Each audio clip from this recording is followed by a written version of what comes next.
Olá, aqui é Dayan Siebra e seja muito bem-vindo a mais uma aula do nosso programa de emagrecimento definitivo. Na aula anterior a gente viu quais são as verdadeiras causas do ganho de peso. Você lembra disso? Só para lembrar, insulina alta, resistência à insulina e cortisol alto. Agora, chegou a hora da gente descobrir o que é que promove o emagrecimento definitivo. Eu espero que você esteja tão animado para essa aula como eu. Você vai entender por que o programa de emagrecimento definitivo funciona tão bem e já fez tanta gente eliminar o peso de uma forma definitiva, inclusive eu mesmo. O fato é que esse processo todo é baseado na melhor e mais confiável ciência do mundo.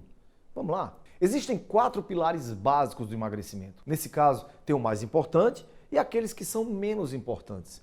Lembrando que a gente está falando aqui de emagrecimento. É importante deixar isso bem claro. E os pilares são alimentação porreta, cuidado com as emoções, suplementação e exercícios físicos.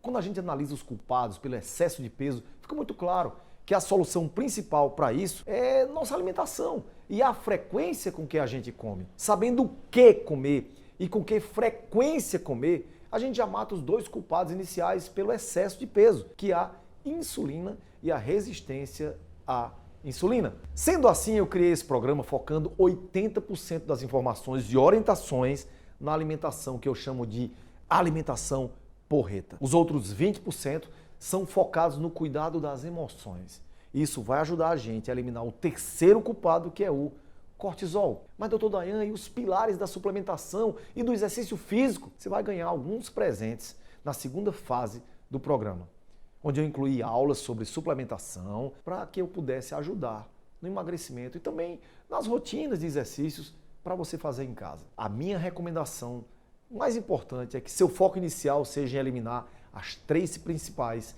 causas do ganho de peso. E você só vai conseguir fazer isso se focar na sua alimentação e no cuidado com as suas emoções. Agora você precisa entender o mecanismo do emagrecimento. Para facilitar essa explicação, vou fazer uma analogia. Bora lá? Eu já expliquei que a insulina causa o ganho de peso, junto com a resistência à insulina e o cortisol. Agora chegou a hora da gente descobrir qual é o mecanismo que vai nos fazer emagrecer, que é o principal objetivo desse programa. É ou não é? Eu vou fazer uma analogia com uma coisa que a maioria de nós, brasileiros, estamos acostumados. Enquanto eu vou explicando, eu queria pedir para você que você visse uma imagem que vai aparecer aí na tela, que vai ilustrando tudo que eu vou falar. Bom, o personagem principal dessa analogia é o fogo. Pensa que você tem uma churrasqueira e o fogo dela está aceso. Da nossa analogia, esse fogo vai ser a insulina. E aí, quanto mais insulina, mais alto o fogo. Quanto menos insulina, mais baixo o fogo. É fácil de entender, não é verdade? A gente viu que quem produz a insulina no nosso corpo é o pâncreas. Nesse nosso exemplo, o pâncreas vai fazer o papel do churrasqueiro. Por que churrasqueiro, doutor Dayan? Vou te explicar. Porque é o churrasqueiro que manda no fogo. É ele que precisa ficar ali de olho para não queimar a carne, colocando mais carvão, ajeitando, fazendo aquele processo, aquela coisa toda. Ou seja, na nossa brincadeira, é o pâncreas o churrasqueiro. É ele que controla a insulina, que é a nossa fogueira. E o que faz aumentar a insulina alimentar? Você lembra, né? É aquilo que a gente come. Cada vez que você come alguma coisa, a insulina é estimulada em maior ou menor escala. Alimentos que são predominantemente carboidratos estimulam a produção de insulina mais do que alimentos proteicos, que por sua vez estimulam mais que alimentos ricos em boas gorduras. A gente está só relembrando as aulas anteriores. Então, bora continuar. Nessa brincadeira toda de churrasqueira, a comida que a gente come vai fazer o papel do carvão, que é usado para fazer o fogo. Agora, quem já tentou acender uma churrasqueira ou viu alguém tentando, vai entender agora o que eu vou falar. Existe o carvão ruim, que é aquele carvão que quando o churrasqueiro joga no fogo, ele queima rápido e faz uma labareda e quase queima o churrasqueiro. Existe também o carvão de boa qualidade, que é aquele carvão que dura muito tempo queimando, lentamente, ou seja, você precisa de uma quantidade menor daquele carvão para que a churrasqueira funcione bem durante mais tempo sem queimar a carne, ou o pãozinho, ou o alho, etc. Ele vai mantendo a chama acesa de forma controlada, com o calor ideal para a carne ficar suculenta. Deu até água na boca aqui, viu? Mas bora lá. Acho que já ficou bem claro para você. Ficou ou não? Então até agora a gente falou de fogo, que é a insulina, do churrasqueiro, pâncreas, e do carvão, que representa aquilo que a gente come. A comida de boa qualidade, ou seja, as gorduras boas, proteínas e alguns carboidratos bons, são esses carvões de boa qualidade que mantêm a fogueira, a insulina controlada, de uma forma constante e faz o delicioso churrasco. A comida de má qualidade, ou seja, os carboidratos refinados, as gorduras ruins e as proteínas de má procedência, são carvão ruim. Aquele que dá um pico na fogueira e depois baixa rapidinho. O churrasqueiro pâncreas tem ódio mortal desse carvão vagabundo, porque dá trabalho demais. Muito trabalho para ele. Toda hora tem que ficar repondo, tem que ficar de olho. Faz uma bagunça danada. É uma complicação. Agora, bora fazer uma reflexão importante em torno dessa brincadeira. Eu não sei você, mas eu, sempre que vou fazer um churrasco, meu objetivo é fazer um bom churrasco. E não aquele churrasquinho ressecado e salgado demais, que o pessoal elogia só por educação. Ninguém gosta. É terrível isso, mas a gente sabe o que acontece. Então, se o nosso objetivo é sempre fazer um churrasco bom, o fogo não pode ficar oscilando muito. Não pode ficar muito forte e nem apagar. Se isso acontecer, o seu churrasco vai ficar péssimo. Porque ou a carne fica crua, ou ela fica queimada, ressecada. E agora, trazendo essa comparação para a nossa vida e para o nosso metabolismo, a gente pode concluir o seguinte: se você comer carboidrato em excesso, e ainda por cima com frequência, você está provocando picos de insulina. E isso vai te fazer ganhar peso com facilidade por tudo aquilo que a gente já falou nas aulas. E agora, trazendo essa comparação para a nossa vida e nosso metabolismo, a gente conclui o seguinte: se você comer carboidrato em excesso e ainda por cima com frequência, você estará provocando picos de insulina e isso vai te fazer ganhar peso com facilidade por tudo aquilo que a gente já falou nas aulas anteriores. É a mesma coisa que ficar jogando graveto de carvão ruim na sua churrasqueira e ter que ficar lutando para controlar aquele fogo, que é a nossa insulina. Agora, se você comer alimentos ricos em proteínas e gorduras saudáveis, acontece uma coisa interessante. Primeiro que você não aguenta se entupir disso, como você consegue fazer com comidas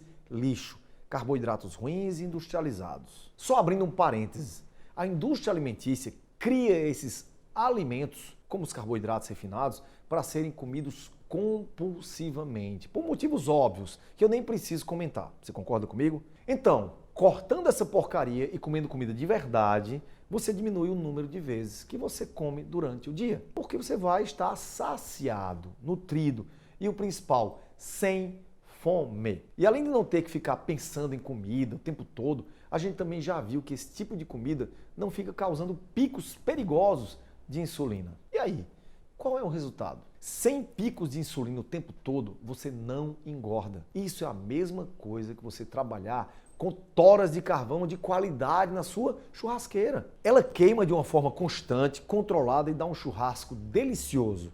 Um churrasco que é só alegria. Você pode estar perguntando: doutor Dayan, que alimentos são esses que você falou? Esse é o assunto da próxima aula, que vai ser uma das mais importantes. Não se preocupe que a gente vai falar sobre os mínimos, nos mínimos detalhes. O objetivo aqui era te explicar de forma simples como funciona toda essa questão: pâncreas, insulina, carvão, alimentos e etc. Agora que a gente já entendeu o funcionamento da nossa brincadeira, a gente pode dar um exemplo para ficar um pouquinho mais fácil de fixar. Vamos pensar na Gildete, nossa cobaia que eu acabei de inventar, para dar esse exemplo aqui. A Gildete vai lá e come 60% da sua alimentação vinda de alimentos ricos em carboidratos, refinados e açúcares. Aí você pode perguntar: tipo o que, doutor Dayan? Só para saber se eu sou parecida com a Gildete, você deve estar perguntando. Essa é uma ótima pergunta. De forma geral, são alimentos com farinhas refinadas, tipo a do trigo e vários outros grãos comuns à nossa alimentação. E aí entra pão, bolo, massa, macarrão, biscoito, doce e um bocado de outros alimentos.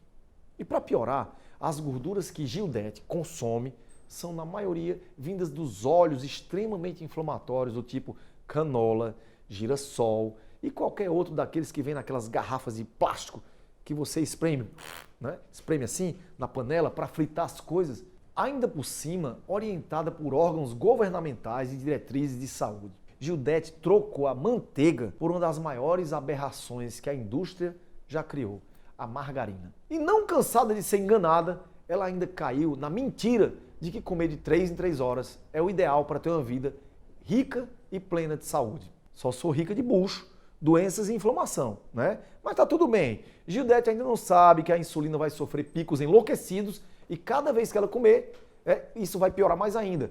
Em resumo, Gildete ainda não tem acesso ao programa de emagrecimento definitivo e não sabe de nada que eu e você andamos conversando por esses dias aqui. A moral da história é que ela come muito errado. E além disso, ainda come muitas vezes ao dia. Nesse caso, ela está dando muito carvão de péssima qualidade para o churrasqueiro. E ele vai jogando esse carvão no fogo, o fogo vai fazendo aquelas labaredas o tempo todo e a carne está assando.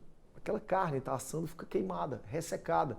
Como se já não bastasse toda essa injuriação ao pobre coitado do pâncreas, o trabalho da Gildete é muito estressante. A rotina é sempre muito corrida. O marido dela é chato.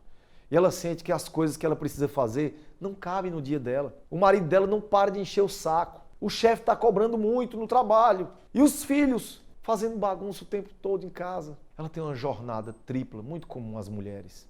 Você que é mulher sabe disso. Trabalhadora, esposa, mãe, tem que ficar bonita.